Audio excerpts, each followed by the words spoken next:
평소 올빼미로 유명한 미스테리. 오늘 밤에도 드라마, 영화 몰아보기 중이십니다. 이러다 보니 어라? 또 밤새버렸네. 그리고 아침에 출근하려고 거울을 보니 이런 다크서클이 정말 턱 밑까지 강림하셨습니다. 화장으로 아무리 지우려고 해도 지워지지도 감출 수도 없는 거무스름한 다크서클. 다크서클에서 해방될 방법 없나요? 보통 사람들은 다크서클을 눈 밑에 피부 빛깔이 원래 검은 것으로 생각하시는데 그렇지 않습니다. 한의학에서 다크서클은 담음의 대표적인 증상인데 체내에 있는 비정상적인 형태의 체액의 상태를 통칭하여 담음이라고 합니다. 즉, 체내의 수액대사가 원활하지 못해서 정체되어서 일종의 수독이 생겼을 때 나타날 수 있는 대표적인 증상이 다크서클입니다. 그러므로 담음을 없애는 치료를 해주면 다크서클이 그 범위가 좁아지고 또 점점 옅어지게 됩니다. 근데 병의 원인 중에 10중 8구는 담이라는 말이 있는데 이런 것도 담이 원인이었나 라고 생각될 정도로 평소 대수롭지 않게 생각했던 다양한 증상들이 담음이 원인이 되어 나타나는 경우가 많습니다. 머리나 몸이 무겁다, 그리고 어지럽다, 얼굴에 마비감이 생긴다, 귀가 울리거나 눈이 아프다, 입술이나 눈이 떨린다, 입안이나 혀가 잘 흔다, 트림이 나거나 신물이 올라온다, 명치 밑이 쓰리고 구역질이나 딸꾹질이 난다, 가슴이 두근거리거나 잘 놀란다, 건망증이 생긴다. 다크서클이 있는 분들도 이런 증상들에 복합적으로 시달리고 있는 사람들이 많습니다. 평소에 눈밑이 거무스름한 것 이외에도 이런 증상들도 가지고 있다면 담음이 있다는 뜻이므로 미리 담음을 없애는 치료를 해주면 다크서클뿐만 아니라 담음으로 발생할 수 있는 다른 질병들도 예방하고 치료할 수 있습니다. 텔레비전 드라마를 보면 어젯밤에 한숨도 못 잤더니 다크서클이 생겼다는 대사가 종종 나옵니다.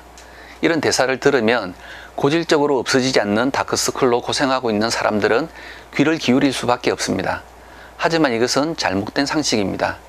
일반적으로 다크서클의 원인을 수면 부족이나 피곤으로 생각하는 경우가 많지만 사실 다크서클은 여러 가지 이유로 눈 밑에 멜라닌 색소나 지방이 쌓이는 것이 원인입니다. 수면이 부족할 때 기존에 있던 다크서클이 다소 심해질 수는 있지만 이것 때문에 없던 다크서클이 생기지는 않습니다. 다크서클을 예방하는 음식에 대해 알아보겠습니다. 먼저 브로콜리는 활성산소를 없애고 피부를 매끄럽고 투명하게 만들어주는 채소입니다. 양배추는 피로를 회복시키고 피부 개선에 도움을 주는 효과가 있어 다크서클 예방에 많은 도움이 됩니다.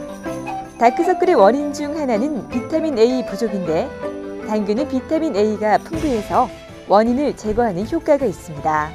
생강차와 녹차도 좋습니다. 혈액의 독소를 없애고 소화를 도우며 몸을 따뜻하게 해주기 때문입니다.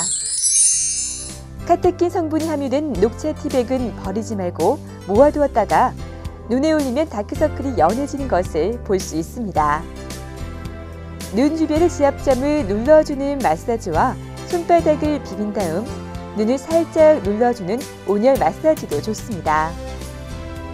혈액순환을 돕는 방법으로 수건을 따뜻한 물에 적셔 눈에 얹어두는 것도 다크서클 예방에 도움이 됩니다. 다크서클을 예방하려면 소화 장애가 있는 음식을 줄이고 충분한 수면을 취하는 등 생활습관 개선이 필요합니다. 동의보감에서는 담은 진액이 열을 받아서 생기는 것이라 하였는데 열이 진액을 훈증하여 끈끈하고 탁하게 되기 때문에 담이라고 합니다. 또 음이란 마신 물이 흩어지지 않아서 병이 된 것이고 담이란 화염이 훈증하여 병이 된 것이라 하였습니다.